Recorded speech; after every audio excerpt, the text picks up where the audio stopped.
Yeah, what up, what up, what up? This is 10 Toes Down TV, and you rocking with Mikey T, the movie stars, #1 in the land, in the country. Tune in, Mikey T. Not because I said it, because you have to. This is where all the information is at.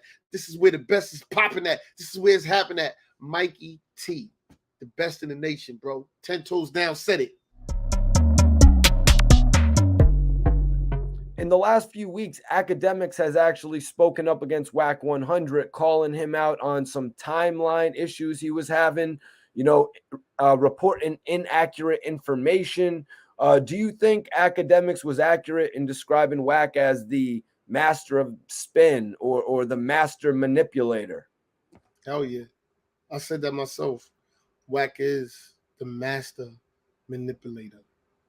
That's like when Farrakhan said was a great man. He didn't make it as a great man, as a good person, meant that he was great in his manipulation, in his mind being able to control the people and make them just at a drop of a dime move. Where did Wack come from? Who is he? Like, how did he gain this power and control? Who, like Mikey T, when you think about it, you didn't even see it coming. He was just here. You know what I'm saying? You might have been like, Toes. It's not like Wack 100 had anything to do with the early career of the game, releasing the documentary or the Doctor's Advocate. If he had, I would have a bit of an understanding of where he came out from. Apparently, he did that record with Ray J and Young Berg, Sexy Can I? I mean, there's a big difference between How We Do and Sexy Can I? Yeah. Definitely. Hell yeah, man. He just disappeared out of thin air. And that's why I say he's an agent. He's an agent. So I want to fight the FBI agent, Wack 100. And I want to let the Federal Bureau know that I'll fuck one of your agents up. Agent Wack up. I'll Agent Wack up. I'm doing everything in my power to get him. And that's why in the video he said, y'all got to talk to K Slade. Because he kept saying, who you spoke to about me? Who you spoke to? I don't know nobody you know. But then, while out of every name in the world, you grab K Slade name because K Slade already told you who I was and about me. And that's why you know you don't want no smoke. And I don't want no street smoke. I don't want all that gun smoke. Get out of here. I did that already. I'm not trying to go to jail. I want to go to jail with men and then shower and bend over and cough again and lift your nuts. I'm not going through that. Let's get in the ring and do it for a bag. So then my thing is this when it comes to Wack, right? When I say the bag, I don't put no number on it when it comes to him because any number I put, he gonna downplay it, so it won't be no fight. So if I be like, if he's like, for how much, and I say 300,000, that's it. Come on, man, I just got a deal for 480,000. I just got a deal for 5 million. He gonna if I say 5 million, come on, man, you ain't got 5 million. But whatever I say, he gonna downplay it. So that's why I ain't saying no number. You say it, and I'm gonna stop your bank. Wack, you say the number. Just say your number. And I'm going to say, all right, that's the number. That's it. And let's do it. Let's start it. And you out there, you know celebrities and all that. Get them to train you. Get Floyd Mayweather TMT to train you. So do you feel, this is a little bit different of a question, but Joe Budden's actually got brought up in this, Joe Budden. Do you feel like it would be easier to have a discussion with Joe Budden as he is not heavily guarding his gangster persona? Like, do you feel like that's something that's holding Wack 100 back? Definitely. I like Joe Buttons.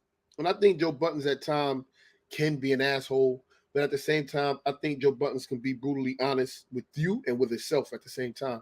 I like how he speaks. He speaks very well. And I think he comes from the heart when he speaks. With Wack, he just has this certain image that he done put out there already, and he cannot go against it because it's already out there. Like Hassan, it's already out there. So he's running with it, and people buying into it. And that's the cash cow. It's the only way you're going to keep it going. And he has to keep it up. It's only look. And the thing about it is this, right? He get knocked out. They already got saying they got a recording of him getting knocked out. Right. They still believe in him. Like I said in my video, I can knock Wack out right now. Boom. He on the floor, knocked out. He's snoring, slobbing. He's out. He's done. They'll wake him up and say, Wack, you whipped his ass, Wack. And Wack can go on Pyru, cuz I up, cuz I know I did. They just whoop this up and they still will run with him because Wack done got the mind. When you got the mind of the people, it's the Willie Lynch syndrome. America was trying to slave black people through whips and chains. No. Willie Lynch, no. You got to get them up here. So now we ain't even got to put a fence around. They're not going to even want to run away from you. They're gonna subject themselves to bow down to you. And that's what they doing to Wack. He got the mind of the people. It's crazy. And people and the great they don't think he got them. They like, no, he ain't got my mind. Yes, you whore. Yes, he do. He got you, whore. He got you. And you selling all that pussy out here for Wack. It's a fact. Oh man, you just made me crack a smile for Black Youngster. You know, I really haven't cracked a smile for Black Youngster since he recorded that video in the graveyard, you know, taunting young Dolph. I just thought that was in bad taste. Yeah. Well, when it comes to these kids today, man, I gotta say, man, I don't try to keep up when it comes to like the drill music.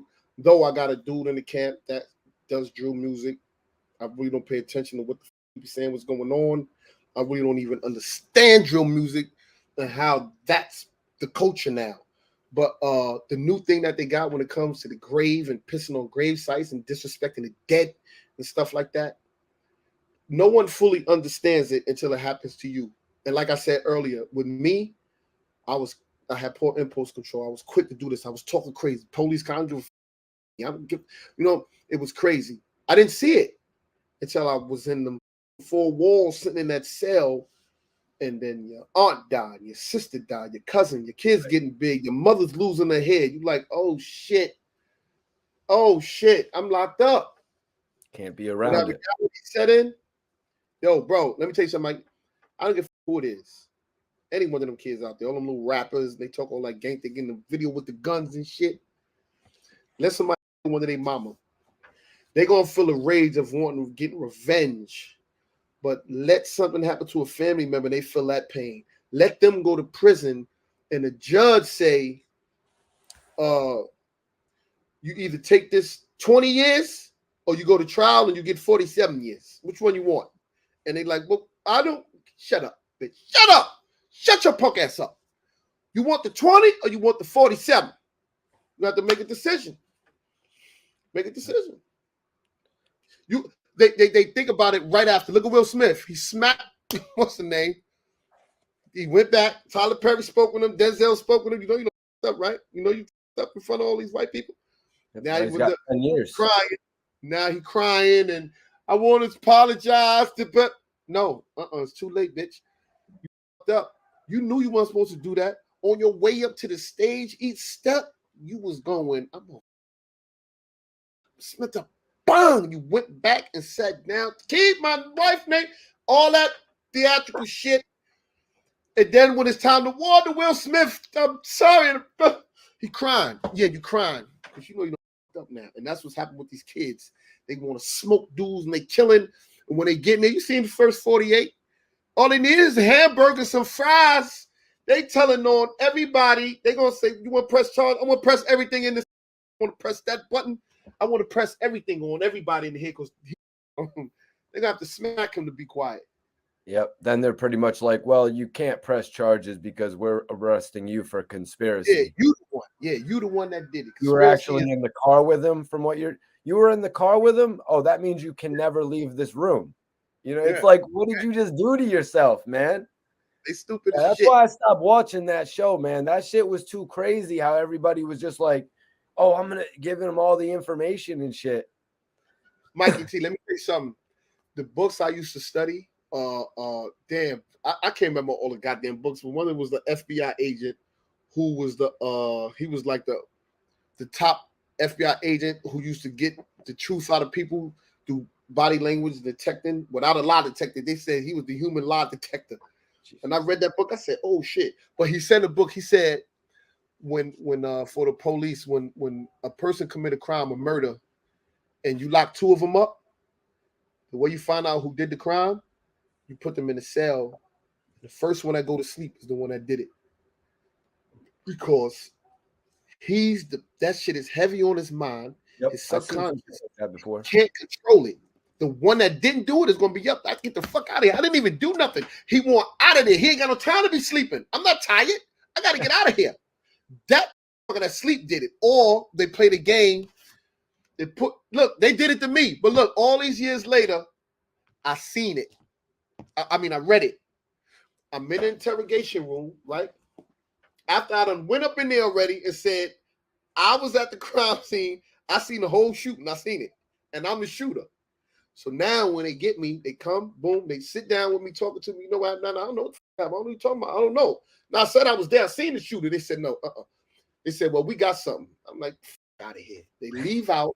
They come in. They take the envelope and they throw it on the table, right? Boom.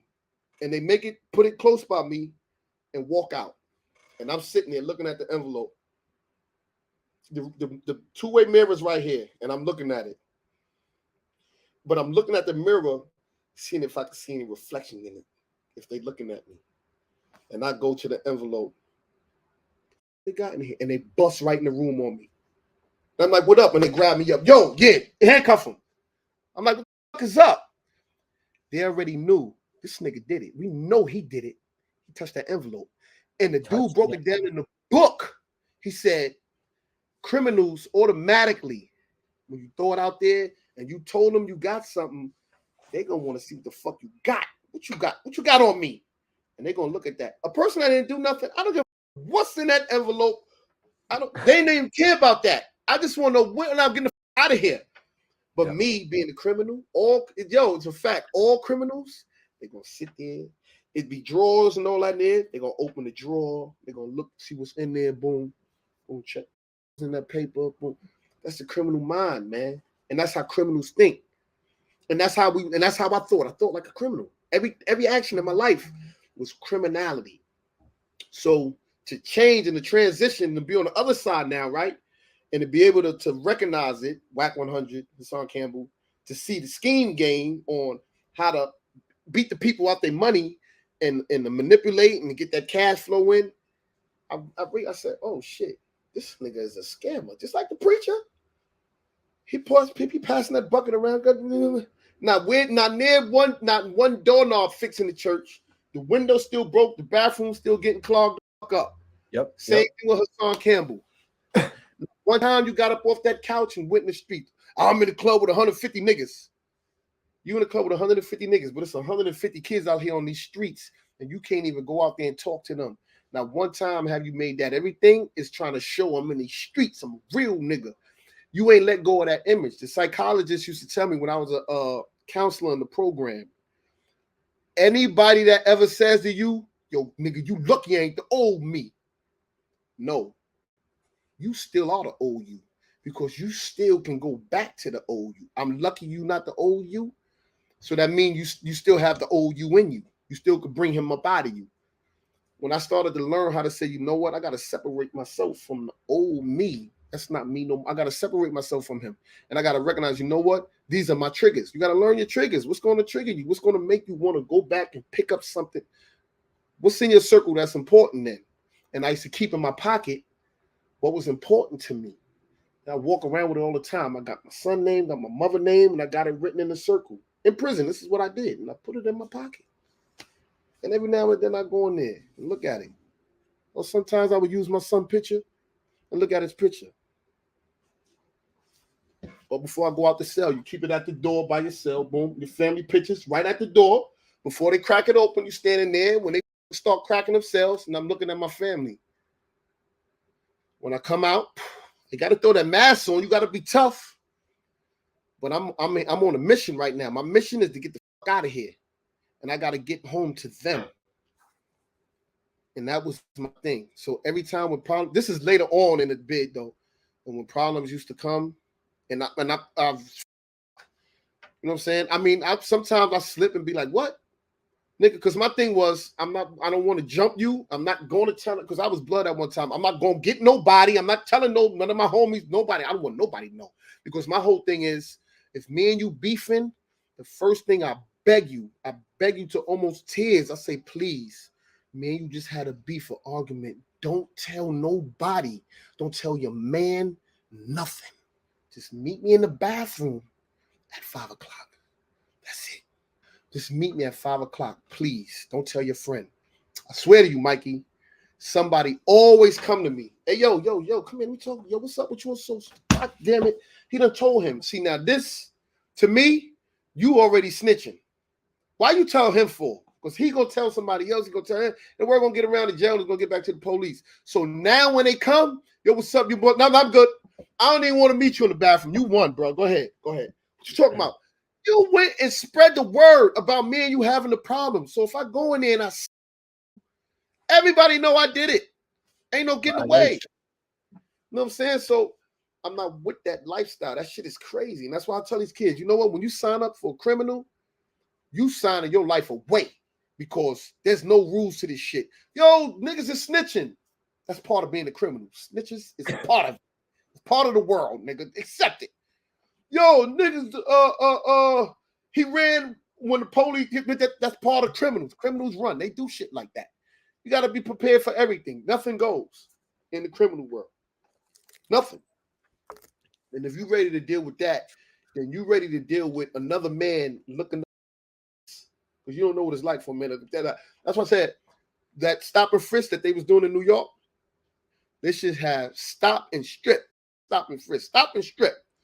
I bet you won't be doing They won't be doing shit. Yeah, stop, police. Whoop, whoop. Hands on the wall. Take off all your clothes. Doing shit.